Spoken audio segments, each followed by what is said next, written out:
Welcome back. I'm Alfred Lambremont Weber, and once again, we're very privileged to be here today with author and researcher Ole Dammegard. Welcome, Ole. Thank you so much, Alfred. Well, this is sort of part two of our original program. The headline there was probable cause evidence showing Jesse Jackson was a key covert police operative among those responsible for the April 4th, 1968 Martin Luther King assassination. And we'll be putting the link to that in the program description of this video, so people can really go back to that interview and to that article to pick up that detail there.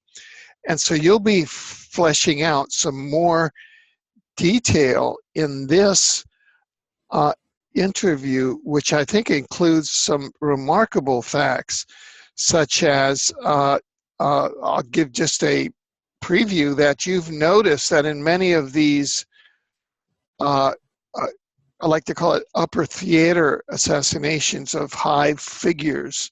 They have either obelisks or pyramids that are built, and what you noticed in your research is that near the St. Joseph's Hospital, there's a pyramid-like structure. And I won't get too much into it, but I'm just going to turn it over to you to really take this and slowly build it at your own, in your own time. Thank you, Ole. Okay, first of all, I want to say that so much of this information we're talking about is only thanks to Dr. William Pepper, the lawyer of James Earl Ray, the accused assassin, or the alleged. He was totally innocent. And also the attorney of Sirhan Sirhan, the man who's falsely accused of the Robert Kennedy assassination. So without him and his 39 years of research, I do not know where we would have been. So I think also he's written a book called Orders to Kill, which I hope to read soon because this is a fascinating area. But like I say, all credits to him. At the same time, what I've done over these many years that I've been into this is try to put together the jigsaw puzzle and get as a complete picture, an image of what actually happened as possible. Because we are all needed in this to pull it together, because these cases are often, these top assassinations are often so complicated, so multi-layered, that it's more or less impossible just for one single person to pull it off. So it's only by joint efforts that we can expose what actually happened. And there was this court case in 1999 that very few people know about, where James Earl Ray was totally freed from all accusations of this murder. It was the King family and Dr. William Pepper who brought this into action, a legal action. And in the end, the sentence was that there were elements of the CIA, the FBI, including J. Edgar Hoover, Richard Helms from the CIA, people from the Memphis Police Department, and organized crime involved in this assassination. And I totally agree with that. So if I'll just quickly go through what I believe happened, it was, so we get a background thing. There was an assassination plan because Martin Luther King in 1968 was seen as a major threat, because not only was he trying to get the black and white races to be equal in the US, equal rights and so on, integration, but also he was trying to reform the whole financial situation in the US, where he wanted to turn out the how do you say, equal funds, sort of, that the rich should not be super rich and the poor should not be super poor. But instead, I'm sorry, Alfred, I need to close the window. Sure. The door. I'm sorry about that. Anyway, Martin Luther King was at this point seen not only as a threat when it came to equal rights of the Black African American population and the whites and integration, but he was also aiming at a possibly a 1 million man march to Washington, where he wanted people to camp outside the government building to demand changes. He wanted to pull out from the Vietnam War, but he also wanted to what do you call it? Rearrange the financial situation, the riches and the hardship for the poor should be leveled out. And this was, I think, the final straw that made them go ahead. So it seems like the order came somewhere from around J. Edgar Hoover with, at that time, President Johnson was his neighbor and one of his best friends. And I believe the two of them, including H.L. Hunt, they came together with saying, okay, let's take him out. So together with people from the CIA, I believe they were Ted Shackley, E. Howard Hunt was involved as well. I believe that General Edward Lansdale, all of these key people in the JFK assassination were being pulled in together as well. People in the mob were contacted, like Sam Giancana in the Chicago mob. He was offered $1 million for this contract, but he turned it down. So instead, it seems like the contract went to Carlos Marcello in New Orleans, and he then gave it to one of his people in Memphis called Frank Liberto. Liberto then passed on this contract to a former police officer called Lord Jowers, who was at that time the owner of Jim's Grill in Memphis. And Lloyd Jowers then accepted, because he had a big gambling debt to Frank Liberto and so on. He accepted to do this, and he then contacted people, former colleagues of his, and there was a series of meetings in this Jim's Grill where this planned assassination was, where all the details were put together. And people at that meetings were an undercover Memphis Police Department officer called Merrill McCullough. He was later the first full-star Black CIA operative employee, and I think he worked there for at least 17 years in the CIA after the assassination. Then there was a police lieutenant called Earl Clark, and another former partner, his name was John Barger. And then the man who actually fired the shot, according to Dr. William Pepper, his name was Frank Strausser. He's still alive, and he was a top shot, a former Vietnam veteran. And he was the one that was given the task to shoot Martin Luther King.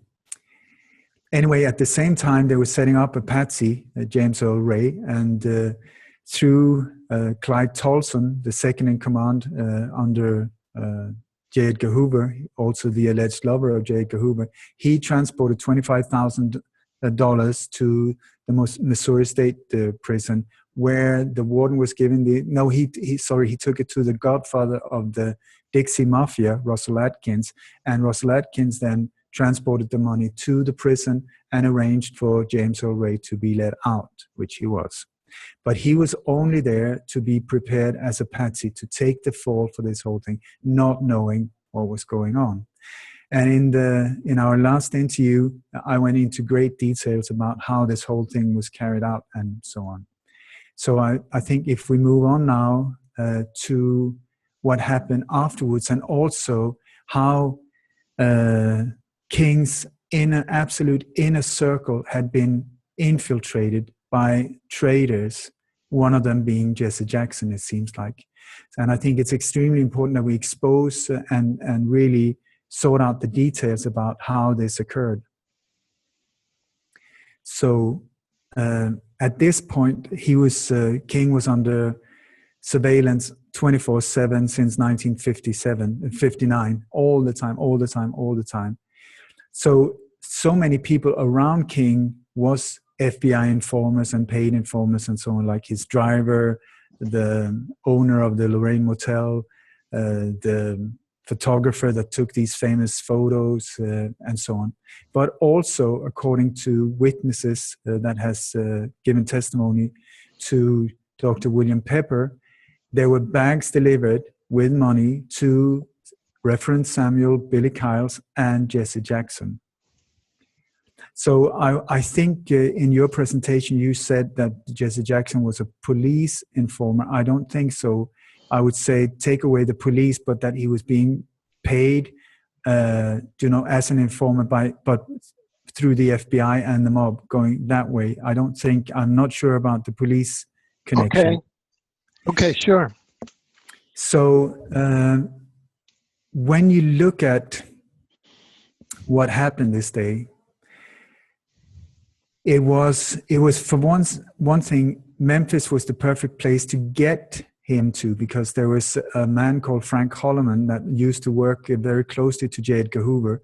And Frank Holloman used to be working very, very close to J. Edgar Hoover in the FBI, in the headquarters there. And he was both the director of the police office, police headquarters, as well as being in charge of the fire department. So he was controlling both these things. So at the day when King was assassinated, all security was being pulled back. There were squad cars. There was supposed to circle around the whole area at all times. They were being pulled back 5 blocks.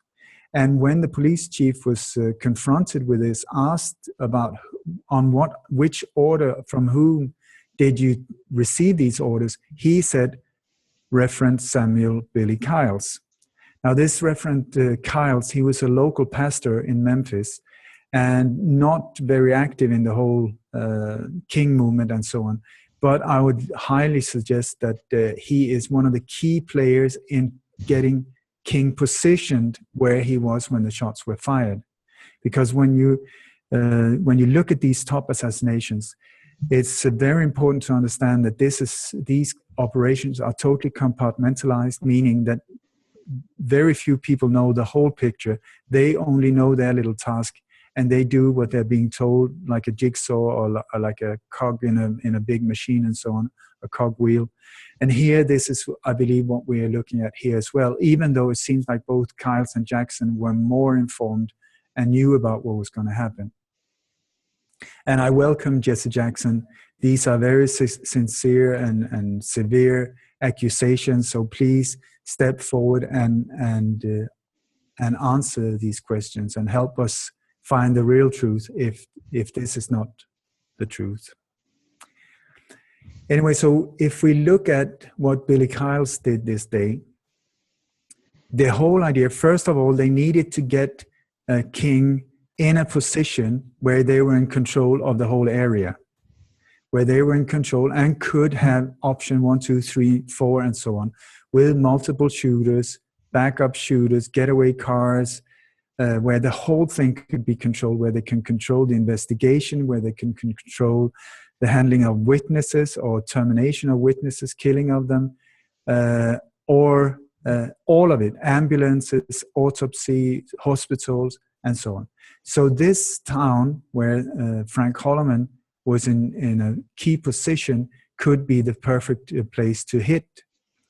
And so Martin Luther King was just about to book at the Holiday Inn in Memphis when he was going there. It was a detour. They had actually planned, I believe, to kill him in Miami. That was where he was going. But then suddenly there was this miners' strike in Memphis, which called King's attention, and he decided to go there. And from there on, suddenly everything got activated in Memphis instead.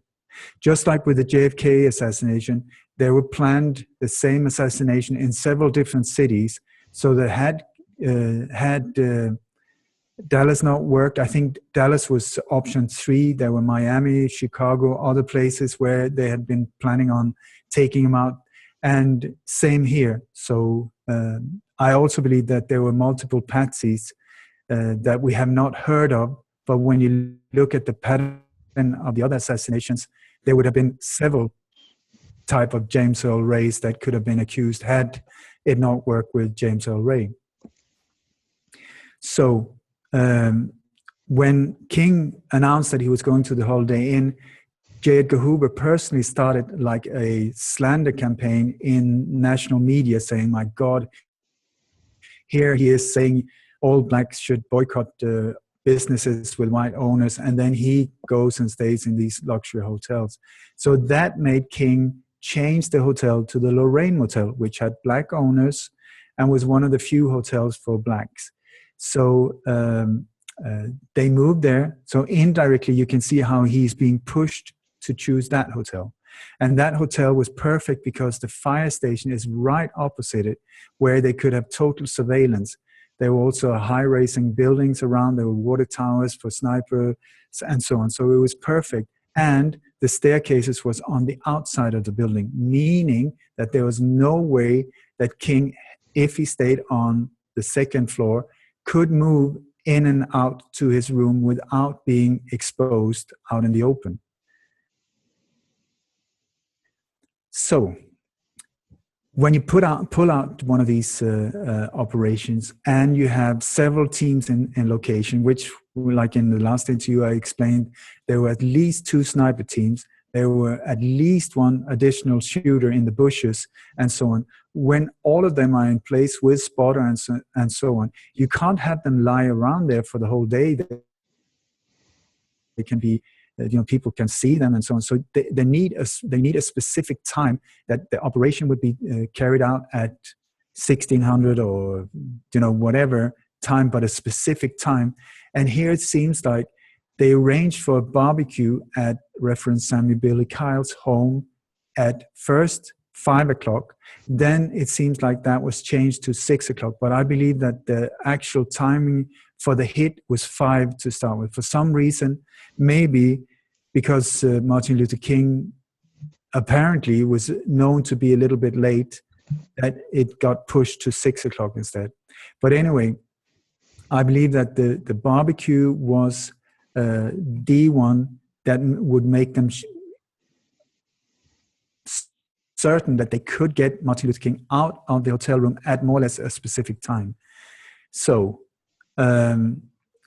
this was arranged at the home of Samuel Billy Kyles. He was, like I said, he was also the one that is claimed to have been the one asking for the security to be pulled away. He didn't have any bodyguard either. They were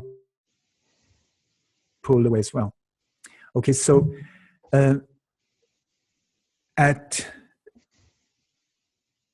also the sniper teams had been informed that they could only shoot on targets with a tie. And the people with a tie this day was Martin Luther King, Ralph Abernathy, his best friend, and Andrew Young. Andrew Young was also targeted as, the whole idea was that he should be shot at the same time, knocking out these 2 key people at the same time. But when the shots were fired, he was down in the parking and King was alone up on the balcony.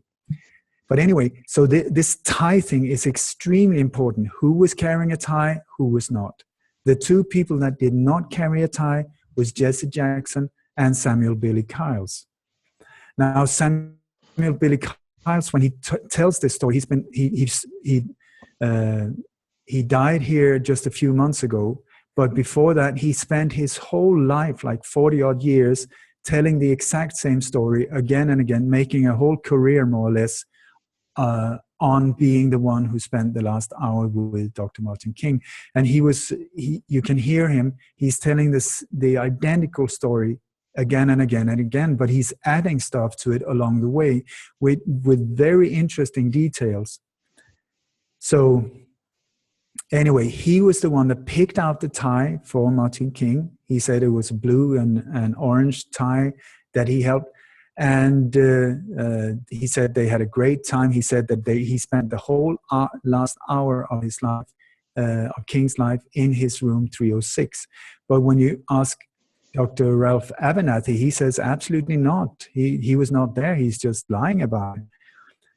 So, and when you look at this police surveillance of the Lorraine Motel, they had put down in their notes that he had arrived about 10 to 6, knocked on the door saying, please, we need to go, and then left right away, that he was down at the parking lot as well. But he says his story is totally different. He said that he was up on the balcony next to King, and he told the story. It is on YouTube. You can find it, or I can send it so we can put it together with this. He tells the story once. He said, I was standing here and King was standing here. And only as I moved away so he could have a clear shot, the shot rang out. That is the exact words he said. Only as I moved away so he could have a clear shot, the shot rang out. Well, it's been proven that he was not up on the balcony, so that is just not true. He's just putting himself up there to make himself more important. But I do believe that he was up there knocking on the door and then moved away very fast, because if you look at his appearance around this whole thing, it's not a very courageous man. So I think it was his subconscious that just let that one out. There's also, at about 5:30, that is like 31 minutes before King was killed, Frank Liberto, who is the man underneath Carlos Marcello, the mobster, he gets a phone call. There's a witness in his, not factory, but his shop where he used to sell vegetables and so on. And he heard him get a call.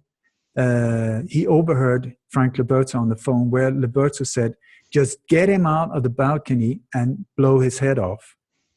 Just get him out on the balcony and blow his head off. Then a few minutes later, he got another call from the same person, and he said, just get him out on the balcony, then go pick up your money with my brother in New Orleans.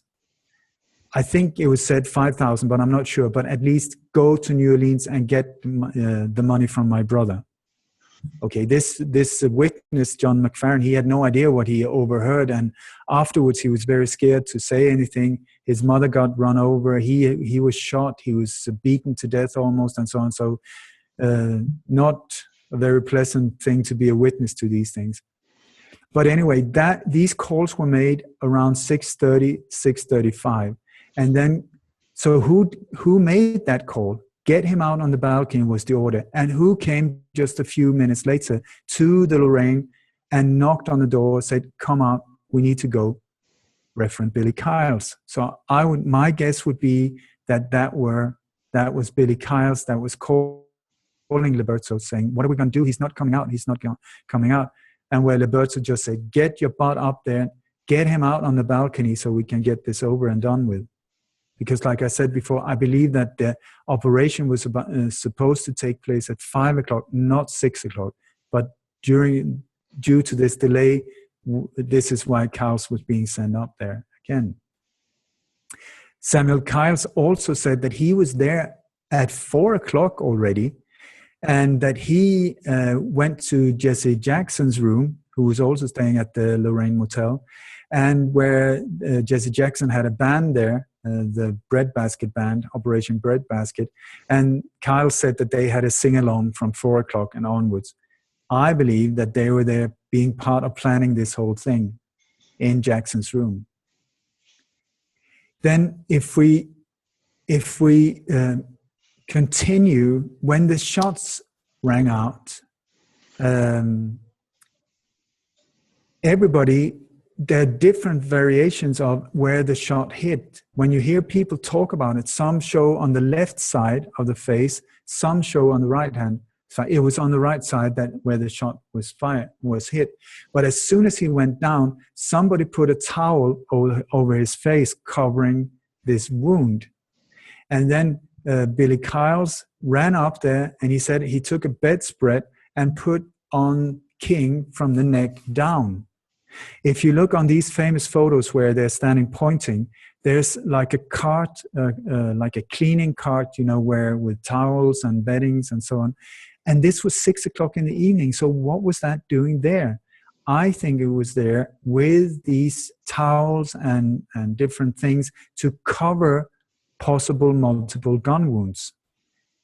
Because when you are in a situation like this, with sniper teams positioned, I will send you photos. I believe there are 4 different snipers in position, including the shooter, Frank Strausser, where I pointed out exactly on the slide where they were positioned, and you will see they are in perfect lineage, you know, like 1, 2, 3, 4, perfect angles, meaning that they would also be in contact with the radio, so that at a certain point they would get a green light, and then everybody would possibly fire, you know, meaning multiple gun wounds. So when you look at the shots, there's the footage from the autopsy. There's only a few photos, but the photo that should show the wound itself is a drawing. It's one of these medical drawings. Just like with the JFK assassination, why did they make a drawing out of it when so much easier just a black and white photo, boom, that's it. But here somebody has made an incredible work out of making a drawing of this wound. And it's an awful wound, but there are 2 wounds. There's half of his jaw, like this, was blown away. But then there's a massive big wound on his throat. And so either he was bending forward a lot when the shots were fired, almost leaning across the balcony rail, or we're talking about possibly 2 wounds. And then when you hear Samuel Billy Kyles, when he keeps repeating this story, one of the things he says when the shot rang out, he keeps saying the same voice, Kambaya, Kabaya. And that sounds like a gunshot with an echo, or possibly more than one shot. You know, also because most possibly the sniper team, there was one sniper team in the fire station, they had a silencer on, that the other ones were without. But I'm speculating now, but I'm trying to put together jigsaw puzzles here, okay? So, but what Samuel Billy Kyles is also saying is that he describes the wound. He said there was a gaping wound on the right-hand side. And then he says, and then there was an even bigger wound in his chest. And he always holds his hand on his chest, center on his chest, saying that it was a dum-dum bullet and it ripped his whole chest out. That wound is not anywhere to be seen in the autopsy, in anything. But I would say with multiple shooters, the chances of 2 or 3 shots being fired when there's a green light is very, very possible to make absolutely sure that he is dead. Okay, so just a little few more things about Samuel Billy Kyles. Also, if you remember, King didn't die on the balcony, but he was taken to St. Joseph Hospital, which was not the ordinary hospital when it came to gunshots, and it's not the closest one either. There was one, I think it's called John Gaston or something like that, that normally was the place where this type of wounds would be dealt with. But here, the doctor, the family doctor of the Dixie Mafia godfather, Russell Atkins, the doctor's name, he was the chief of surgery, his name was Dr. Breen Bland. He said, I'm in on this, just make sure you get King to my hospital and I will guarantee you that he will not leave alive. So here we are, that they need to control the hospital as well. So the question is, how did he get to that hospital and not to the other ones? Because when the ambulance arrived, they would, of course, drive him to the nearest and the one best for bullet wounds. So who told them to go to St. Joseph's? And when you hear the story of Samuel Billy Kyles keep repeating, and then I told the ambulance driver to which hospital to take him. He keeps repeating it. I told them where to go. So here we have Kyles again in a key position, making sure that he gets to that hospital where King is later killed by Dr. Breen-Bland with a pillow across the face, which we were talking about in the last show. There's another weird thing about Billy Kyles as well.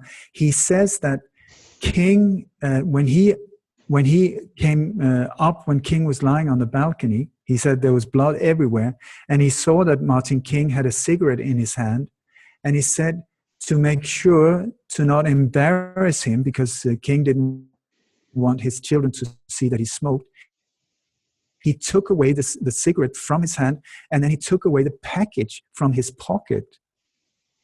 Is that something, I mean, your friend has just got half his head blown off, and you're concerned about if his children see that he was a smoker?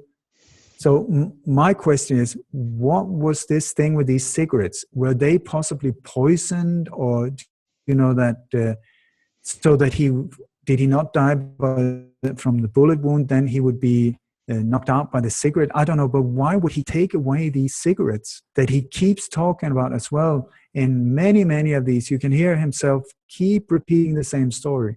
I would say this is a sign of getting rid of evidence.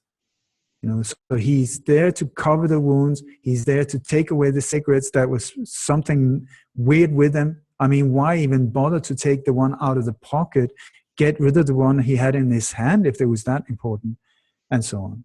So, dear Reverend Billy Kyles, I wish you had still been with us, because it would be very, very interesting to hear what you would say about these things. So, if we move to Jesse Jackson and just go through the things around him, because many times as well over the years, when the story has been told about what happened at the Lorraine Motel, both Kyles and Jesse Jackson have been together, almost like checking on each other or supporting each other in this whole thing.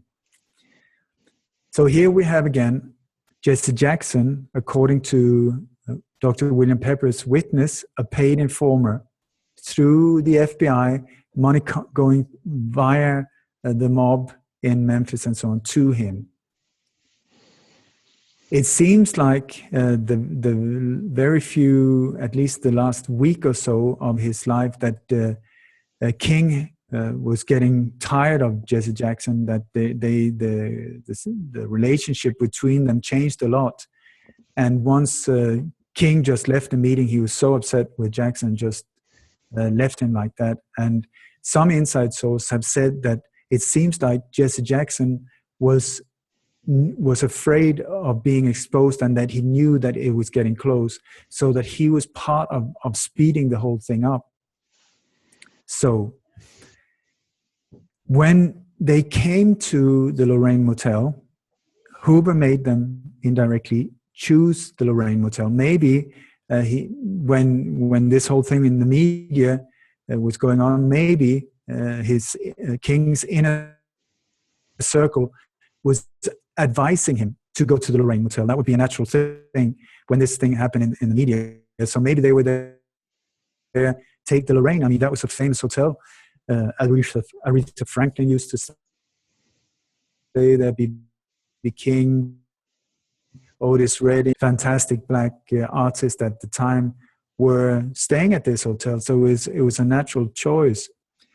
But anyway, what happened was that they booked the room on the ground floor next door to the office, which is a good position when it comes to security, because that one is sort of like in a corner where you can reverse the car, and so the King could go in and out with only a few steps, with bodyguards and so on, didn't have to expose himself at all.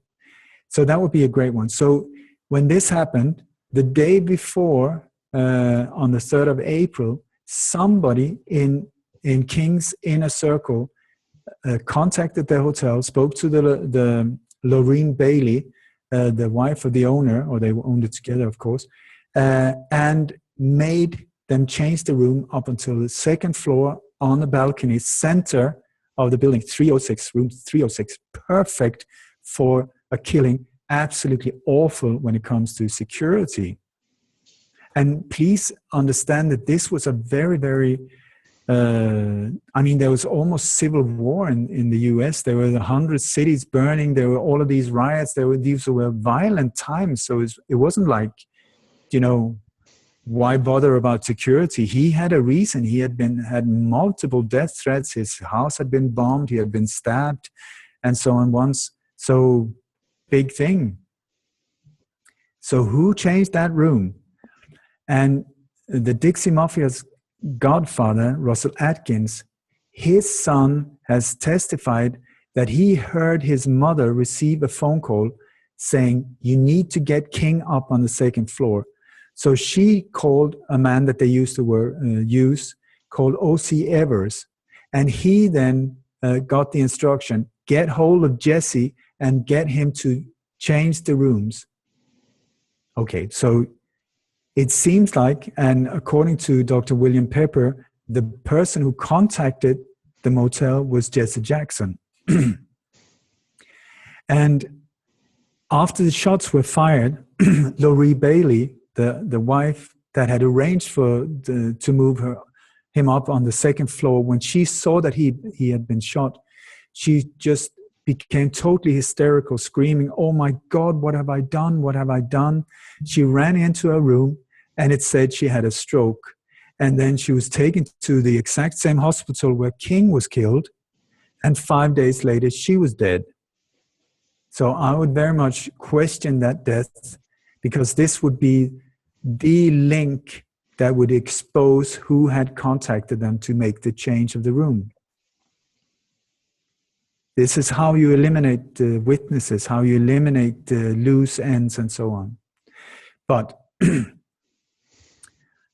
also when you look at, there's this very famous photo when you got Jesse Jackson, Abernathy and King on the balcony up there just the day before the shots were fired. And King's face is not happy at all. And Jesse Jackson is standing smiling to, you know, like, and this is the one that has been published 1,000,000 times showing that they were good friends.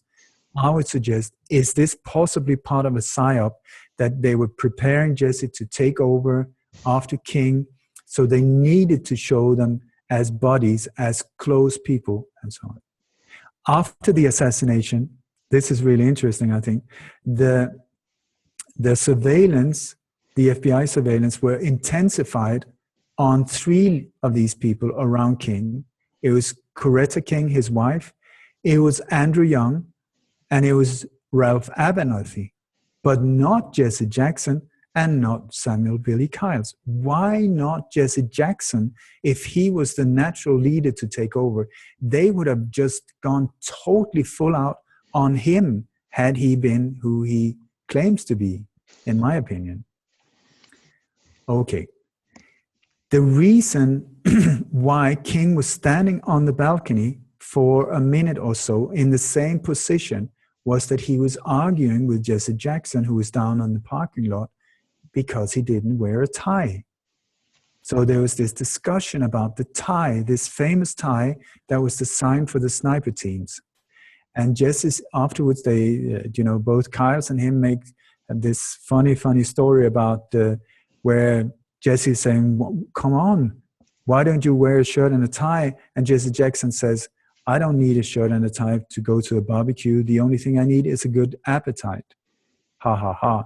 And then they say that he went forward with, there was a man called Ben Branch, who was the band leader of Jesse Jackson's band. And they started moving forward when the shot rang out. But at the Lorraine Motel this afternoon as well, there was a group, a very militant group called the Invaders.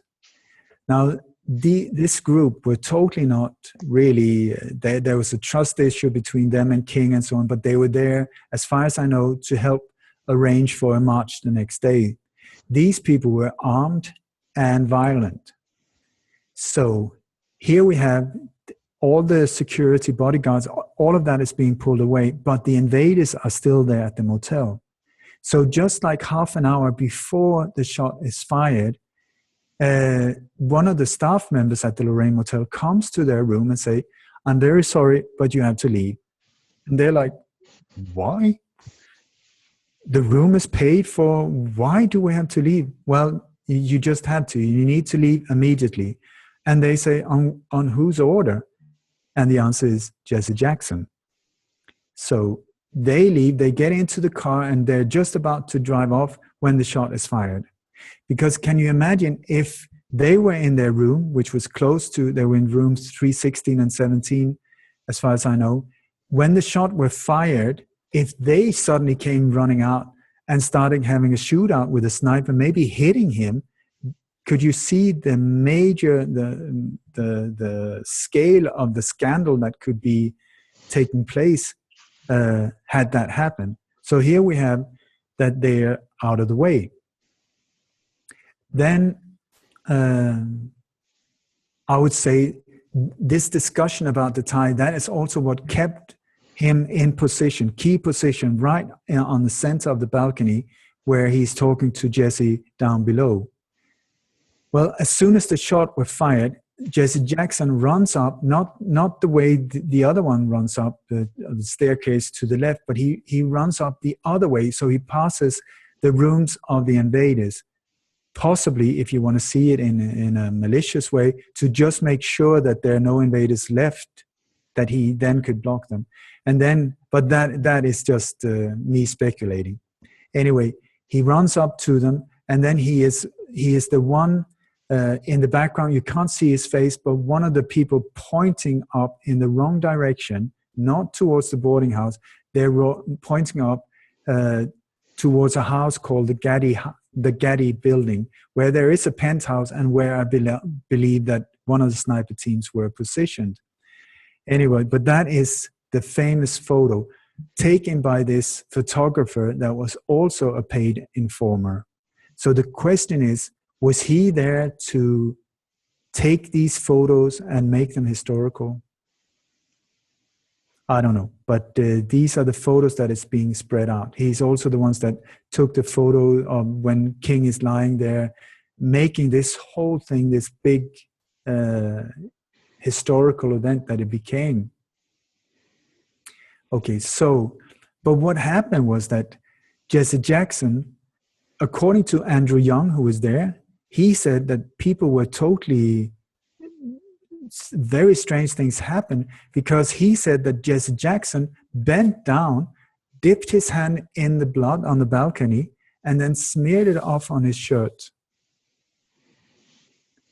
This, as far as I know, I haven't been able to find the filmed footage, but the very next morning, Jesse Jackson was the only one invited on today's, the ABC show, the very next morning. And as far as I know, he was sitting there with this shirt with the blood on it. But these filmed sequences, I think they've been erased from the internet. I cannot find them. If anyone has them, please send them to me.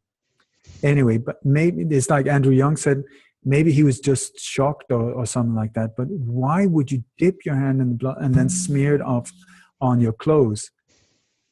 Then after that, there's about 15 minutes, as far as I know, where nobody really knows where he is. They say that he disappeared and he was hiding down by the swimming pool or something like that.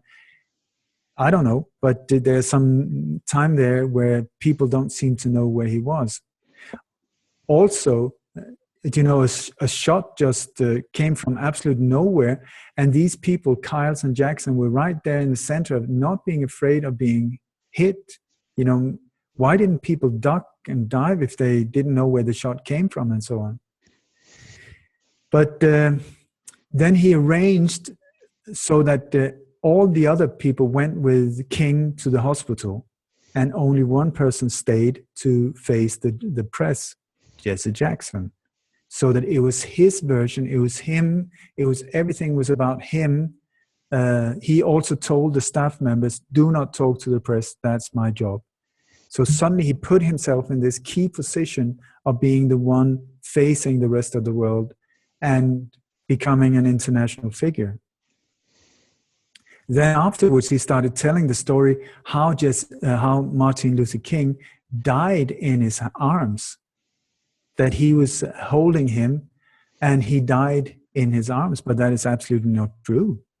And people who were there said he never touched the body.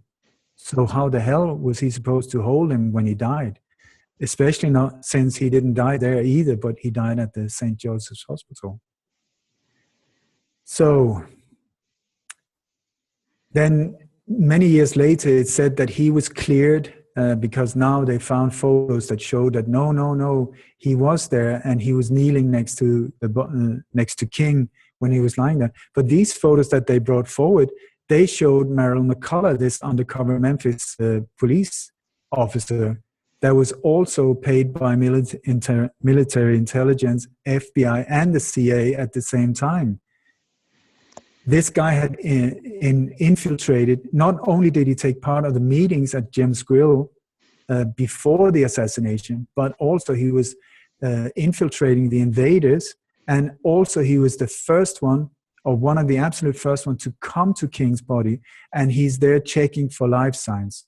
So I would say his role in the whole thing would possibly be to get there and make sure the King was deadly wounded, or kill him somehow, or make sure so that they were in control of the crime scene as well from the first minute.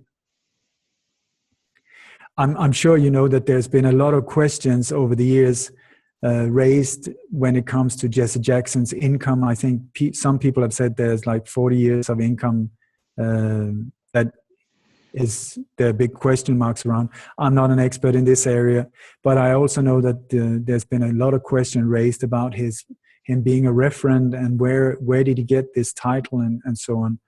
So I can just say both Samuel Billy Kyle's and Jesse Jackson's careers went just sky high.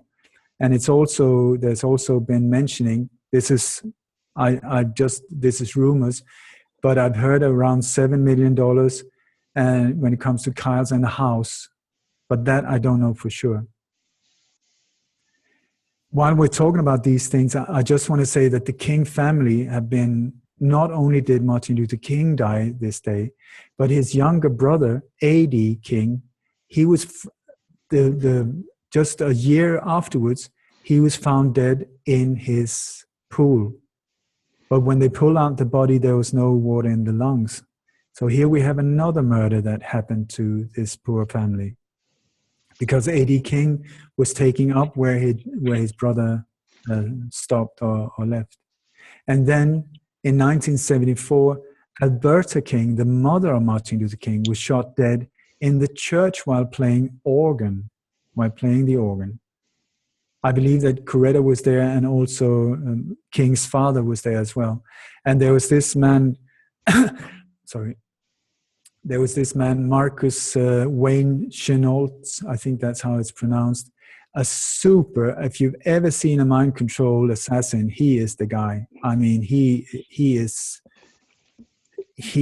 multiple personalities. He keeps jumping in and out of them. He says totally weird stuff. He looks weird. He was shooting all over the place with 2 revolvers. He hit, that one. And he had a big scar on his head that he didn't know about. He was not aware of it. So did James Earl Ray. So, anyway, Alfred, would you like to take a breath or something like that? I'll continue on chapter 2 here. Right. This is an incredible amount of detail, and I'm really glad that you're going through it, because you're going through it in the ways that we've gone through many of the other false flags, especially the more recent ones that have occurred in Europe, the Paris, the Copenhagen, etc., which you have pointed out almost have a script. like um, a motion picture shoot. Not, I mean, a motion picture filming. I don't want to mix the two the two words. They're shooting, and and as you were speaking, I you know I was I mean this is a horrible event, and at the same time, if you were describing the motion picture reenactment, you were describing it as a paramilitary operation, which it was. Mm. And you were saying these are what the individuals who were doing the paramilitary operation were carrying out, because in fact, it seems that it was being carried out from a paramilitary point of view. And in the tradition of the other paramilitary operations, going back to an original one on US soil, which was November 22nd, 1963, which we've examined, the assassination of John F. Kennedy, and there, as you pointed out, there were some of the same actors. And I'm just wondering, there we had Operation 40, and whether there's an institutional memory, that is there a deep hidden structure, some people call it the deep state, that is down there that can be activated by certain people that that can say, okay, well, it'll be either in city A, B, or C, and they have kind of a cookie cutter or a template approach, and then they bring in their players, the infiltrators and the patsy and everything. In other words, there's a standard operating procedure. They're manuals, which means that if they're in the military or even the paramilitary, they have had to go to school for this. They have had to have trainings someplace. And I'm just wondering, which means that there might be records of this someplace, hidden even in underground military bases, where these people must be being trained someplace, and their hidden records. We know that even after World War II, the Nazis kept very complete records of their atrocities. And so I'm wondering whether the assassination research community, which we can reach back to, back to the early days immediately after the Kennedy assassination, there arose a whole community when the Warren Commission came out, and then going up through all of these, William Pepper, that's what the public record. And then we had the House Select Committee on Assassination try to bring it out into the public government. Now, let's go down to the hidden state, because it's obvious that the hidden state is the one that has been carrying out these assassinations as its means of enforcement or government, because its goals has been to eliminate all leadership in the United States. They eliminated John F. Kennedy. This is the conversations that you and I have been having in these series of programs. I'm kind of doing a general background so I can toss it back to you. They eliminated John F. Kennedy. They eliminated Martin Luther King. They eliminated Robert Kennedy. We'll be talking about that soon. They eliminated Malcolm X. They eliminated a whole generation of musical, cultural superstars that had people's ideals that we talked about. With the assassination of all the rock stars, John Lennon, to begin with, all of these others. Bob Marley. Yeah, Bob Marley, John Lennon, the many of them. Mm. And if they're using a template, what occurred to me as you were talking, to begin to really systematize this, that there must be, if we're making these records, and if there are conferences, you're now coming to Dallas to really talk about this, and I will be publishing a link where people can help support your research while you're in Dallas. It's a GoFundMe, and I hope that our listeners will help you with your expenses, because this is the only way that the deep state, that the secret state is exposed, is by citizens, is by us, the public, doing it. And have you begun to come across an indication that there is an institutional memory that this is someplace? If they're hiding it in underground bases, but I mean that there's a command structure down there, a command structure, and that there are records that one day they're going to be held to account. You know, that we can really get those records, because if we were called before, if our expertise jointly were put together and called before a fair court, fair justice, these people would all be, convicted as war criminals, and we all know it. Mm. So what do you think about that kind of larger question of what has happened to America, of the deep state, looking at the connections of what happened between JFK and Martin Luther King? Kind of JFK, the big white leader, Martin Luther King, the big African American leader. They took both of them out. Mm. Over to you. I think the CIA intelligence agency, it's called agency for a reason, because it's for sale. You can rent it, and I would say so. If you're Standard Oil or United Fruit or any of these, Pepsi or Coca-Cola or something, you have a problem in a country, you just pay them to do the job. They send in whatever military or mercenaries or whatever to get rid of whoever.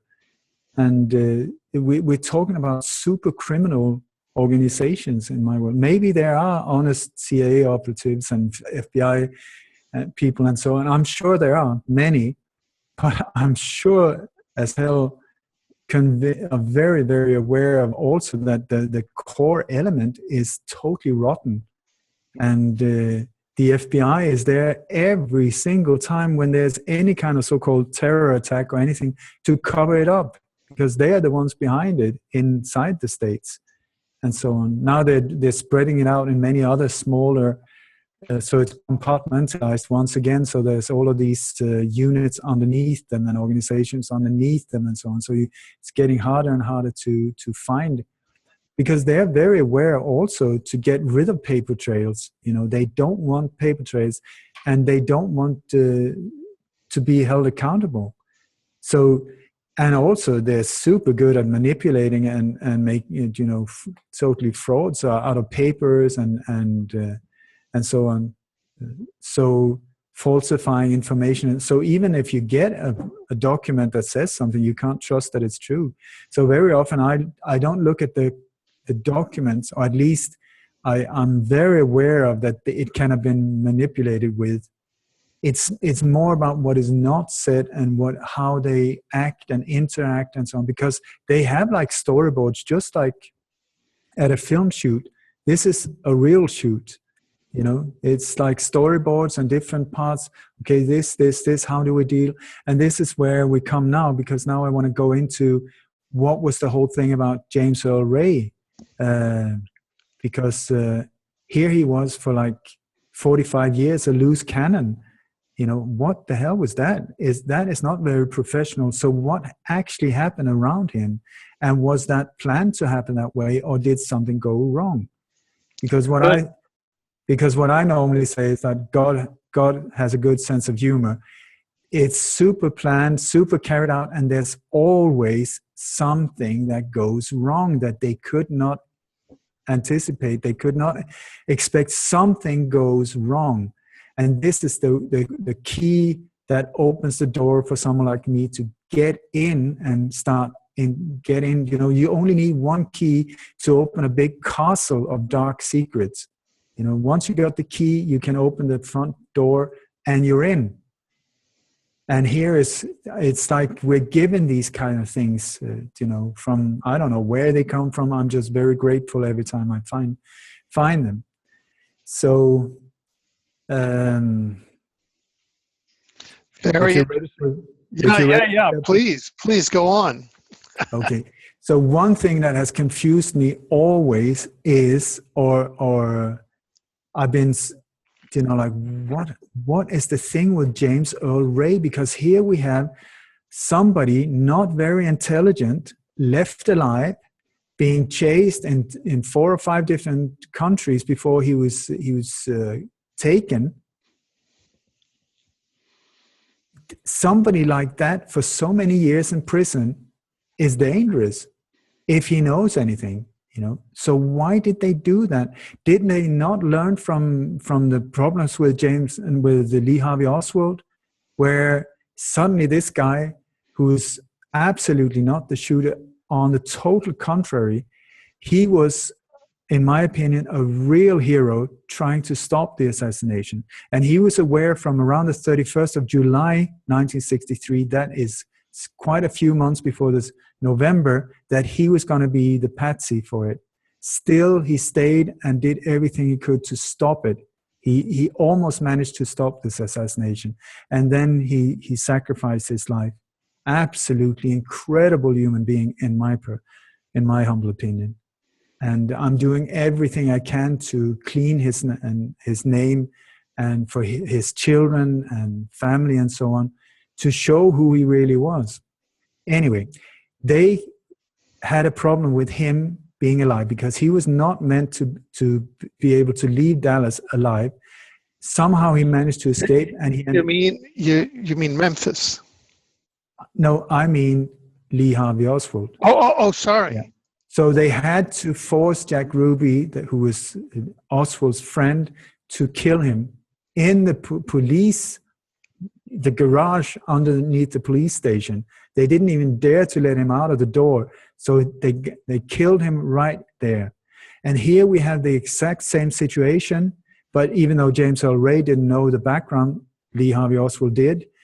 So, but here, a loose cannon. So what happened there? Was that really this super duper plan and this was supposed to happen the way it did?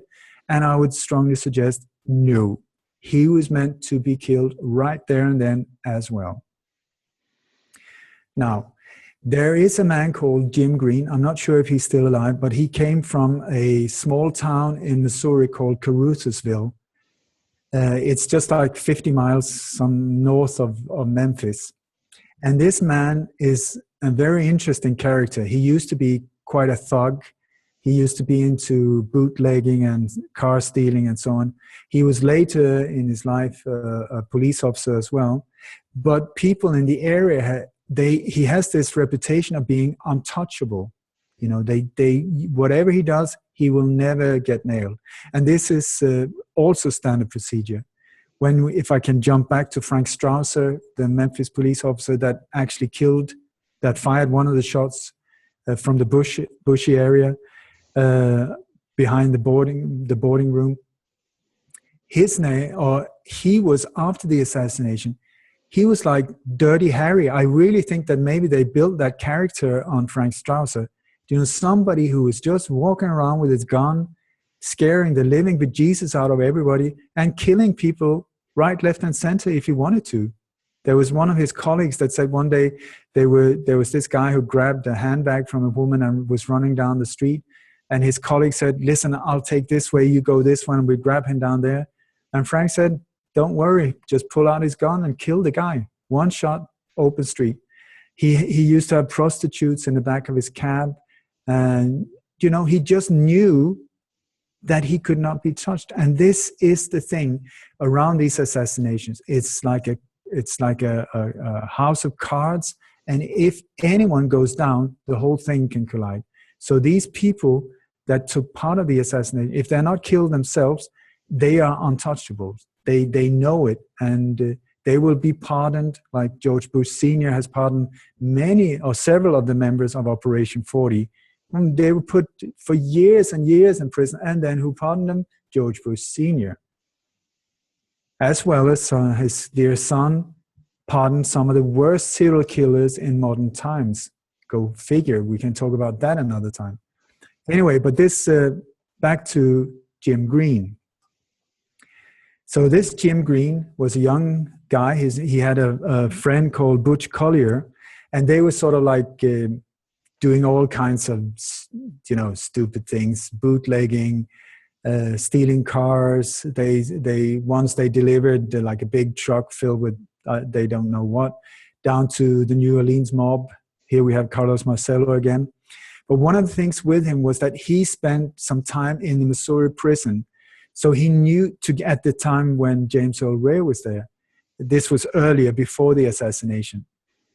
And so he knew what he looked like. And he was one of the people that was giving him the different jobs were a man that he knew by the name of Paul. But this Paul has later been identified as the man that James Earl Ray refers to as Raul, this mysterious guy connected to the FBI and other agencies. Okay, so they used to do jobs for Raul. Now Raul is the guy who's setting James Earl Ray up totally, getting him to buy the rifle. He's getting him to buy a white Mustang from 1966. It was not white, but it was the instructions was a white, but he bought a pale yellow. But anyway, he was the guy who said to James Earl Ray, book a room, go and rent a room at this boarding house right opposite the Lorraine Motel. James Earl Ray had no idea that King was going to be there or anything. He was there, and he was informed to buy this rifle, and because it was to be a sample for a gun dealer who they were going to meet at this boarding house. So this is what James Earl Ray was being told. So, and also they made sure that the people in the shop would remember him, because when James Earl Ray came with a rifle to Raul, Raul said, no, this is the wrong one. You have to go back and get this rifle, and specific details. So James Earl Ray went back and changed the rifle, so they remembered him very well, and then went back there. So just before the assassination, Raul contacted Jim Green and his friend Butch Collier and said, I've got a job for you. It's to kill James Earl Ray. You will get $10,000, 5 before and 5 once the job is done, $10,000. And they met on the night of the 3rd of April. That was exactly the time when Martin King was doing his I've been on the mountaintop, that speech, the last thing. They were meeting there. And the whole idea was to make sure that James Earl Ray would not leave the area alive. Okay?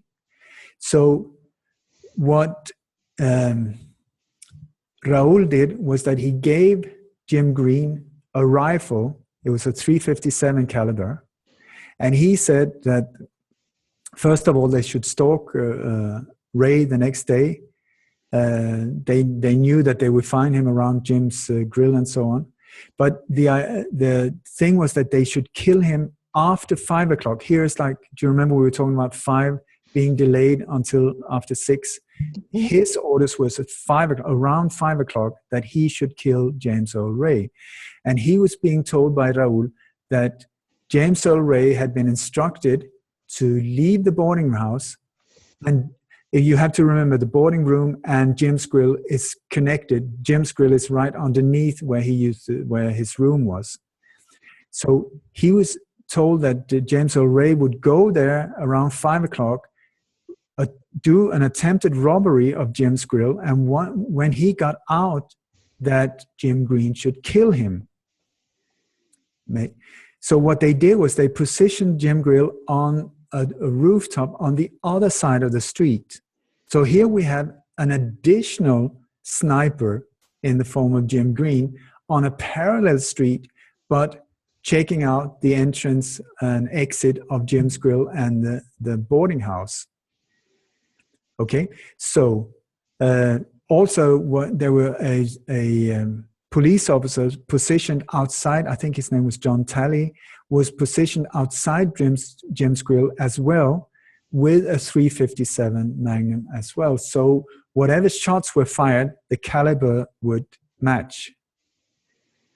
So Jim Green on the rooftop, John Talley, the police officer, on the street level, waiting for James Earl Ray. So as soon as the shot would be fired there, James Earl Ray would come out, they would shoot him in the street, and case closed. Because also what the whole plan was that James Earl Ray's Mustang would be parked outside the boarding house, and Raul, as soon as the shot was fired, he would run out with a bundle of all kinds of crap, including the rifle, the radio from the prison, some beer cans with Ray's fingerprints on, and some bobby pins and so on, in this bundle, and then he would throw it in the car.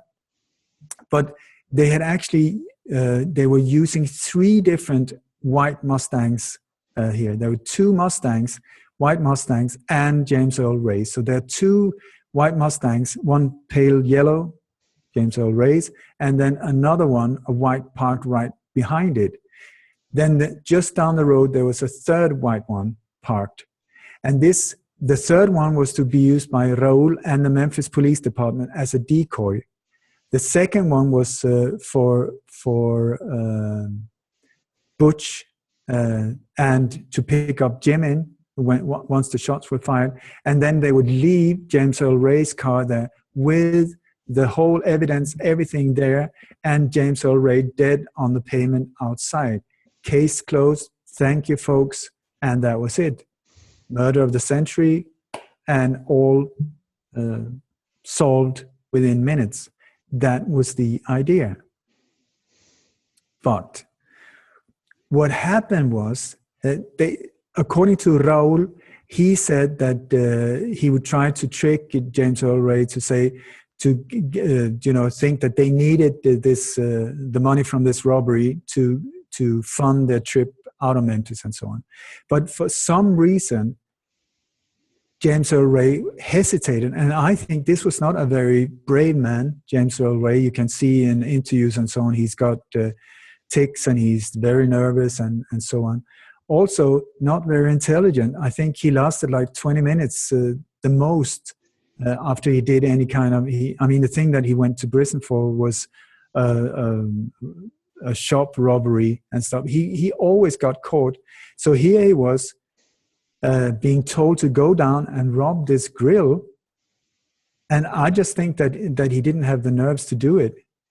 So Jim Green, who's on the other side of the street with a rifle, sees him come out 3-4 times. He walks around his car. He doesn't know. He goes back into the house. He comes out again.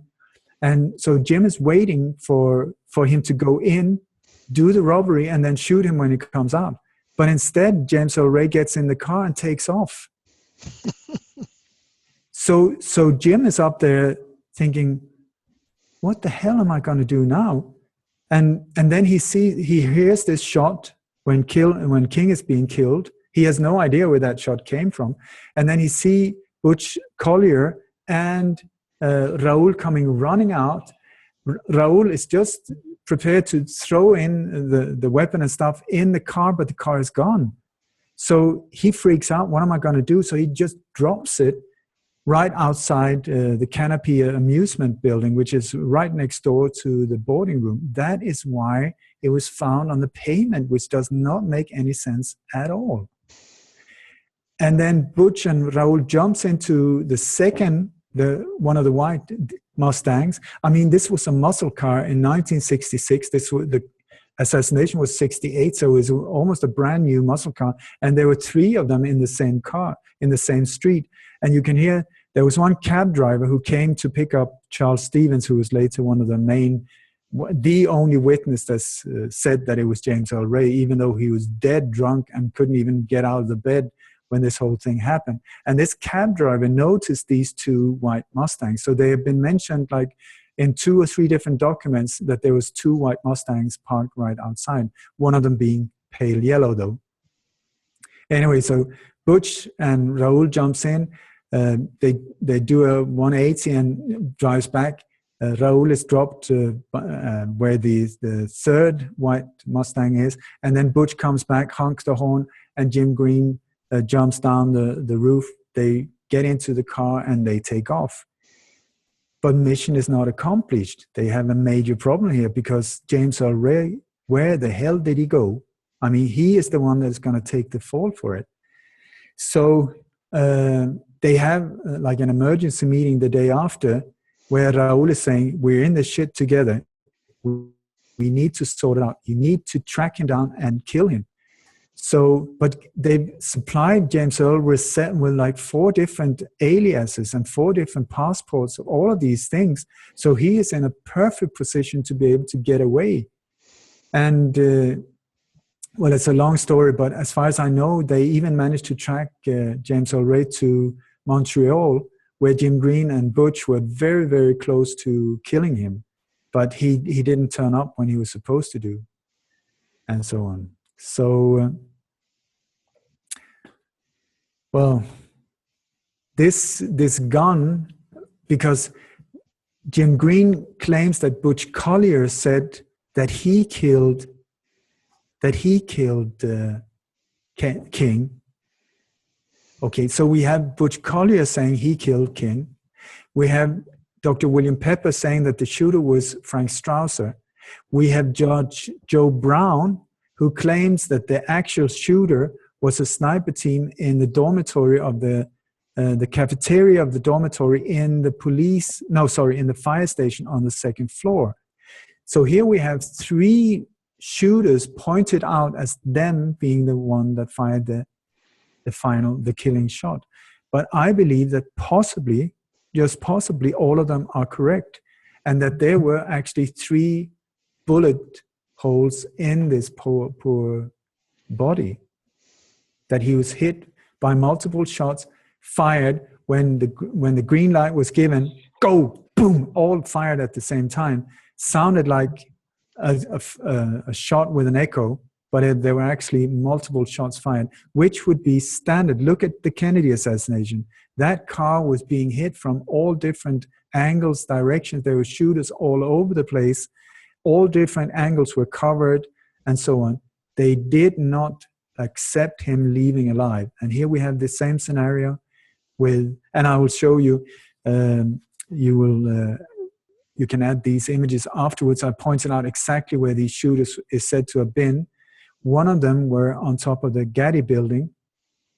There's a penthouse that is where King was standing. It's to the right. It's exactly where they were pointing at in this famous picture. You can almost see them point towards the penthouse of this Getty building.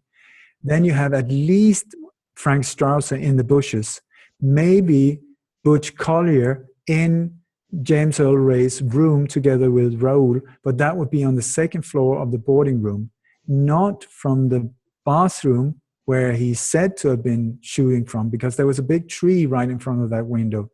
That tree was cut down the very same night, including the whole bushy area was also cleaned by the park department, whatever they were called, on the orders of the police department. So they totally destroyed the whole crime scene. So possibly 2 shooters there. Then there were, if Joe Brown is correct, which I have no reason to doubt, there was a team of shooters in the cafeteria of the dormitory, in the fire station number 2, 2nd floor. And there was a third sniper team, sorry, on the top of the central station building, which is to the left of where King was standing, a high building not far away at all. And when you look at the position of them, they're very evenly spread out, 1, 2, 3, 4, in perfect coordination, perfect, not triangular fire, but what do you call it, quadruple fire maybe. So I think this is what happened. Well, this is extraordinary and a real tour de force. Do we know who Raoul was, or are there any? I tell you, as far as I know, Raoul is, I'm not the only one saying this, but I think that he is a composite of 3 or 4 people. And as far as I know, these 4 people all had the first name of Raoul. So I think this is why possibly, James Earl Ray put them together as one, trying to because he was very aware of not to put himself in a more difficult situation than he already was in. So I think maybe he put them together as one person. And let me see, I have, as far as I know, the Raoul in Montreal who gave him the 4 different identities and passports once he escaped, I think he had handlers and he was being prepared. He was given 4 different identities, and he said that he just found these names in the phone book, but all of them were his age, and all 4 of them lived within 1.5 miles in the same suburb of Montreal. What are the chances? And even one of them, his name was Eric Galt, he had the same scars as James Earl Ray. James Earl Ray even had plastic surgery 1 month before this shooting, making so that he got the same scar as Eric Galt on his nose. So I'm telling you, he did not find these identities just in a phone book. So the Raoul in Montreal, as far as I know, his name was Raoul Miori. Then there was a, let me see here. Let me see if I can remember. When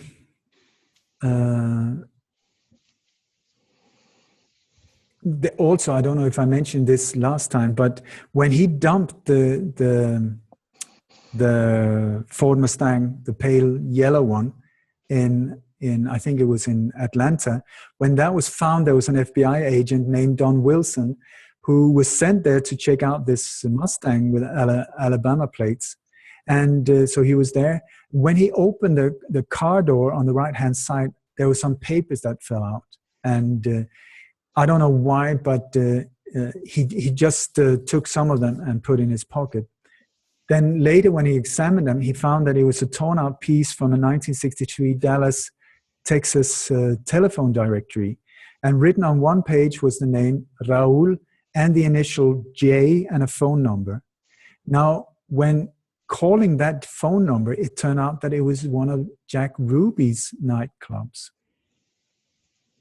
And Jack Ruby, if you remember, totally involved in the JFK assassination and the man who killed Lee Harvey Oswald. And when Dr. William Pepper went to Dallas, Beverly Oliver, who was one of the women that stood right by the president limo when the shots were fired, when the final headshot was fired, she's the so-called babushka lady. When he showed, she used to work for Jack Ruby, when he showed the photo of who he thought was Raoul, Beverly Oliver and 2 other women identified him as someone who used to be at the Carousel Club together with Jack Ruby. So here we have strong connections with the JFK assassination. Also, one of the people that is said to have been the handler of James Earl Ray while he was on the loose was a man called Charles Frederick Rogers. He worked for the ONI, the Naval Intelligence, and he, if you look at the famous photos of these three tramps in Dealey Plaza, he's the guy, the first guy, the guy that walks in the front.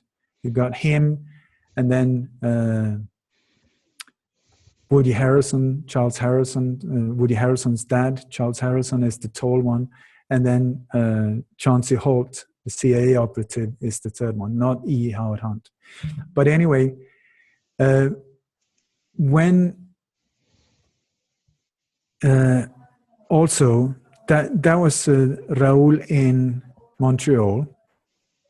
Then there was another one that has been identified as, I think this is the one that David Pepper has identified. His name is Raúl Coelho.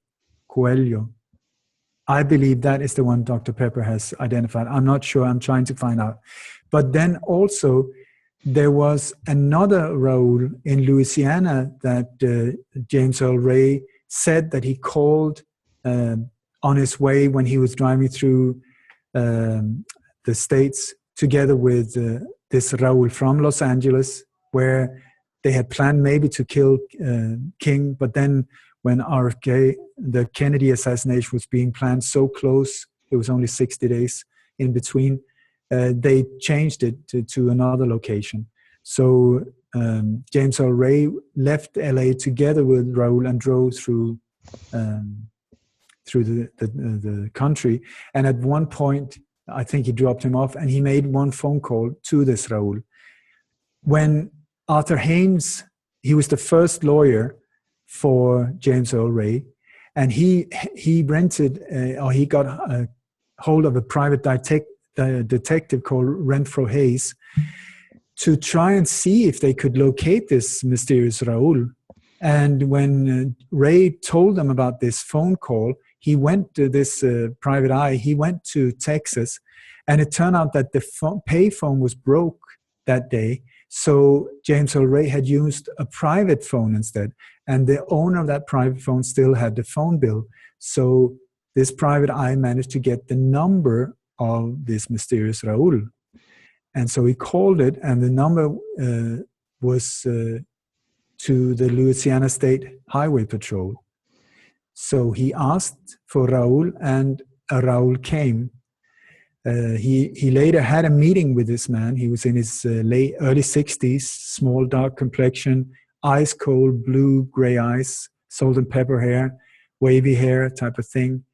And this man went under the name of Raúl Escobade, or Escobade. I'm not sure how to pronounce it. So I believe that these different people are the mysterious Raúl, that is not just one, but some, just by coincidence, the same name. And also there's another Raúl that has been pointed out, but his name was Roland Otis, and he was a very close friend of this Charles Frederick Rogers. I'm sorry about all of these names. I mean, your head must be spinning now, but they're important to get out there. And no, I've made a note of them, and one of the interesting names that jumped up in this row, I mean, it's kind of not germane to this case, but that the second of the three tramps, Charles Harrison's son, was the actor Woody Harrelson. It's kind of interesting that a public figure came up that way, and you can see how it may have affected his career and the way he sees life. I have no idea. I mean, I wouldn't judge anyone for what their parents did, but no, right. I'm saying, but it just is very interesting. Yeah, I didn't know that until you brought up that Charles Harrison. He died in prison later after he was sentenced for murdering a judge down in San Antonio, I believe. So he was in prison and died there. But I just want to mention also that Raúl, when they had these emergency meetings about that they needed to kill Ray, after he was on the loose, Raoul said, Rochi will kill us. Rochi will kill us if we don't get him. And this Rochi later turned out to be Cartha Deloach, who was number 3 in the FBI, below J. Edgar Hoover and Clyde Tolson. So we have the 3 tops of the FBI directly involved in this assassination, I would say. But I want to finish this with this weird thing we were talking about with the pyramid and so on. Because what I found, just because I've looked into so many of these different assassinations, is that very often within a year or so, there is some kind of decoration in a nearby park or whatever, where they erect some kind of Freemasonic symbol, like an obelisk, pyramid, eternal flame, these type of things, almost like putting like the branding it or putting their business card there. You know, just like Operation Phoenix, where they put like cards from a stack of cards. I think they used to put the ace of spade. They put in the mouth of the people they assassinated and so on. So I don't know why that is, but I've just noticed it. And so, of course, when I was looking into this assassination as well, I went to Memphis and I just wrote obelisks or anything like that, and I could not find them. But instead, I found a massive pyramid. It is the biggest one I've seen. It's said to be a shopping center, I think, but it's made of metal, and it's just, I don't know how many. It's high, big. On top, it's lit up at night, you know, with a capstone and so on. It's a super pyramid. So what they normally do is that it's somehow located with the place where they killed that person. And here, it was so out of location when it came to the Lorraine Motel. But then, when I found out through Dr. William Pepper that he actually died at the St. Joseph Hospital, which no longer exists, I found the address of that one. I checked it on Google Maps, and what do you know? Boom! It's right in front of this pyramid. I mean, there's like maybe 200 yards, and you look straight into the front of this massive pyramid. So suddenly, it's on yet another level where we're talking about this occult crap that they're doing, involving these ritualistic killings and so on. And just to finish the whole thing off, I believe as well that J. Edgar Hoover might have been murdered as well, because they cleared a lot of people, especially around when this House Select Committee of Assassination that you were involved in, when that came up, suddenly all of these people became a major threat because they were called to testify. And so many of these people involved in these operations were eliminated. But J. Edgar Hoover died officially of a heart attack in his home, and I think he was in his bathroom. But the way they dealt with it was that he was there was no autopsy, and his body was down on the ground before you could hardly say hello. You know, it went very, very fast, which is also standard procedure when they want to get rid of people and evidence. I'm not sure if he was cremated, but I would be very surprised if he was not. And then he was buried in a Freemasonic temple. So it tells you quite a lot, doesn't it? Right. You know, and just with another coincidence or another synchronicity, just this past week, to this interview, the new African American Museum opened here in the United States. I mean, in the United States. And the one item that it doesn't have, which it's been wanting to have, is items from the life of Martin Luther King, who's a great African American hero. And the reason is that the family of Dr. Martin Luther King has not wanted to donate to this museum. And I'm just wondering, hearing the awful tale that you've been able to unearth and, you know, really tell here with the testimony and the hard work of Dr. William Pepper and all of the other witnesses who've come forward, some of them given their lives to give this testimony, that the King family has not wanted to give these artifacts over to the museum.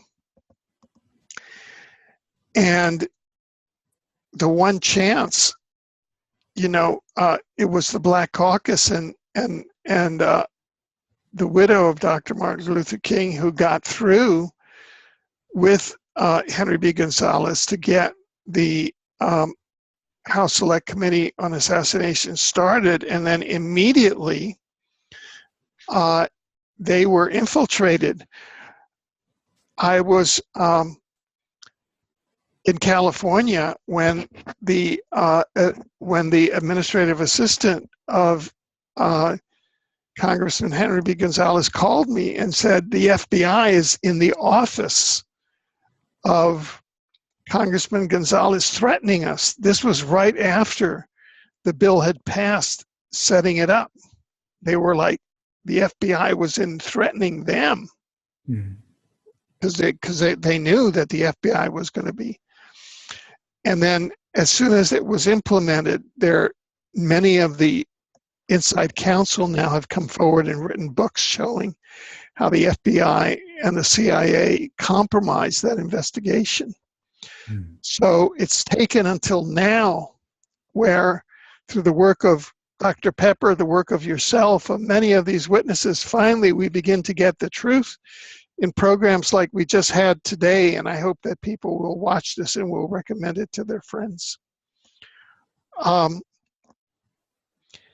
And so perhaps that's why this week it's come to light that the family of Dr. King has refused to give the artifacts, including Dr. King's Bible, I think it was reported, to the African American Museum, because that museum is represented by the United States government, which in fact the deep state of the United States assassinated him.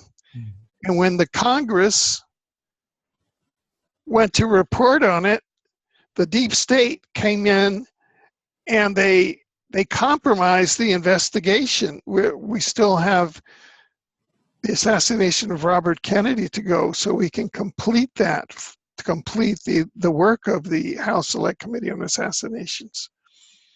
And I'm wondering, yeah, go ahead. No, I'm just saying, if you found out that, I mean, in these museums, the people that you see there are Jesse Jackson, Samuel Billy Kyles, that these are the people, you know, like you got photos from the balcony where they stand together, this famous photo. All of these things you got. Then you have like Samuel Billy Kyles, he was on the balcony with Dalai Lama. He was at the Pentagon with different guests and so on. I mean, a museum like that is also, I would say, a distraction away, you know. So I can totally understand if they have no trust left whatsoever for governments or any official things. That their family, even now, I know one of King's, his daughter died very young as well. She was only 51, I think, Yolanda, and so I can totally understand them not wanting to have to do anything to do with him. Also, that he's become this icon that people, instead of seeing him as a person, they make this icon out of Martin Luther King, where the whole idea is to try and live as he taught, as Mahatma Gandhi taught, and so on. That is the thing, not have a public holiday so that you can go out and get booze and whatever. but to live according to these beautiful rules. This is the way I'm trying to live, is follow these guidelines. So Very good. I can only say I hope it would be a great honor for me to maybe meet Dexter King one day. That is one thing that I would very much like to do in this lifetime.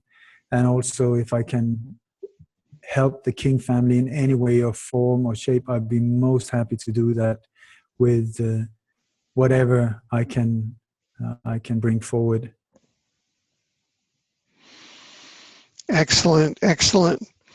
Well, we really support your work, and as I say, we'll be putting in the link here, both in the article and in the program description, the link to the GoFundMe link, so that when you do come to the United States, to Dallas, your research there can be supported, so that we can continue to go into depth into these into the John F. Kennedy assassination, which was the basic. It's so ironic. CIA coup d'etat in America. I mean, it's like, you know, I know that was one of the original books by A.J. Weberman back in the day, coup d'etat in America,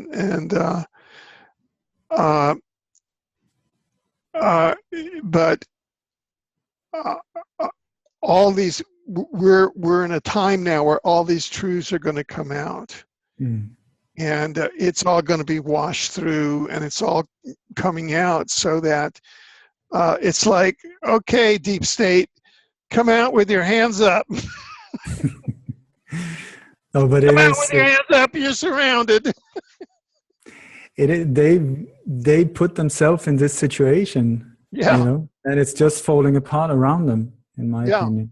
And if I can comment on this thing with the GoFundMe, I'm one of the key speakers at the JFK assassination conference in Dallas, which is an extreme honor for me. And also just to be able to meet these other people, incredible people like Jim Mars and so on.